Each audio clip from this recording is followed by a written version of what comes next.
Hello అందరికీ welcome to cherries kitchen. ఈరోజు మనం చాలా ట్రెండింగ్లో ఉన్న తందూరి చాయ్ ఎలా చేయాలో చూద్దాం. చూసారుగా ఎంత బాగా ఇది పొంగుతూ ఉందో. మనకి ఈ చాయ్ మనకి టేస్ట్ కూడా నార్మల్ చాయ్ కంటే చాలా డిఫరెంట్గా ఉంటుంది.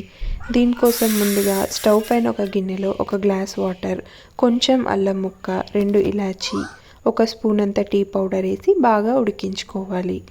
ఈ టీ పౌడర్ వాటర్ బాగా మనకి ఉడికిన తర్వాత ఇందులోకి మనం పాలు కూడా ఒక 1.5 గ్లాస్ వేసి బాగా కాంచుకోవాలి. ఇప్పుడు దీన్ని పక్కన స్టవ్ పైన పెట్టుకొని ముందుగా మనం ఈ తందూరి చాయ్ కోసం ఒక చిన్న మట్కా కుల్ఫీ వస్తుంది కదా, అలాంటి పాట్ ఒకటి తీసి బాగా కాల్చుకోవాలి. ఇప్పుడు మనకి టీ కూడా బాగా మనం ఉడకపెట్టుకోవాలి. చిక్కగా అవుతే టేస్ట్ బాగుంటుంది. సో ఈ టీ ఉడికేలోపు ఆ కుండని కూడా మనం అలా ఇలా తిప్పుకుంటూ బాగా కాల్చుకోవాలి.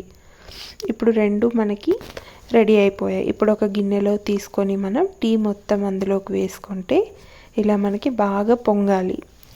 ఇలా బాగా పొంగిన తర్వాత పూర్తి కూల్ అయ్యేదాకా ఆ మట్కాని అందులోనే ఉంచి మనం టీని ఒక గ్లాస్లోకి వడగట్టుకొని వేసుకుంటే ఎంతో టేస్టీగా ఉండే తందూరి చాయ్ మనకి రెడీ అయిపోయింది. మరిన్ని ఇలాంటి రెసిపీస్ కోసం నా ఛానల్ని సబ్స్క్రైబ్ చేసుకోండి.